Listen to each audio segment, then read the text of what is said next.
ایک شخص امام جعفر صادق علیہ السلام کی بارگاہ میں آیا اور پوچھا، مجھے قبر میں جانے سے خوف آتا ہے، بتائیں کیا کروں؟ تو آپ علیہ السلام نے ارشاد فرمایا، زیادہ سے زیادہ زیارت عاشورہ پڑھا کرو۔ اس نے سوال کیا، مولا زیارت عاشورہ کا قبر میں اتارے جانے سے کیا تعلق ہے؟ تو آپ علیہ السلام نے ارشاد فرمایا، کیا تم نے زیارت آخر میں نہیں پڑھا، اللہم ارزقنا شفاعت الحسین یوم الورود؟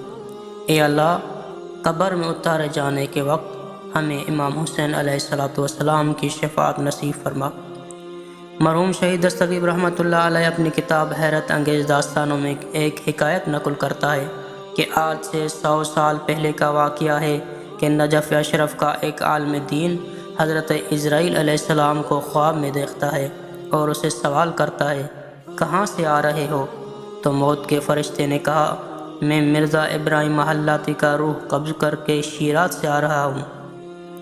آیت اللہ دستگیر نے پوچھا، ابھی ان کی روح کس حالت میں ہے؟ تو موت کے فرشتے نے کہا، وہ عالم برزخ کے خوبصورت باغ میں بہترین حالت میں ہے۔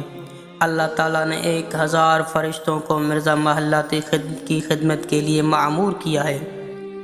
مرحوم دستگیر نے دوبارہ سوال کیا، کیا مرحوم محلاتی کی علمی مرتبت، تدریس اور سینکڑوں شاگردوں کی تربیت کے بموجب یہ عظیم مقام انہیں حاصل ہوا ہے؟ حضرت عزرائیل علیہ السلام نے جواب دیا، نہیں۔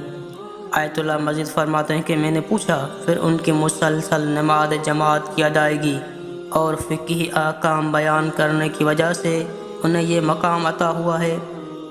موت کے فرشتے نے کہا، نہیں۔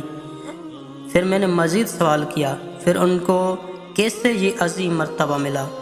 تو عزرائیل علیہ السلام نے جواب دیا، زیارت عاشورہ پڑھنے کے سبب یہ مقام انہیں نصیب ہوا۔ کہتے ہیں کہ مرحوم مرزا محلاتی نے اپنی زندگی کے آخری 30 سال میں کبھی بھی زیارت عاشورہ پڑھنے کو ترک نہیں کیا۔ اگر وہ کبھی بیمار ہوتے یا کسی اور وجہ سے زیارت عاشورہ پڑھنا ممکن نہ ہوتا تو کسی اور کو اپنی نیابت میں پڑھنے کا توصیہ کرتے تھے۔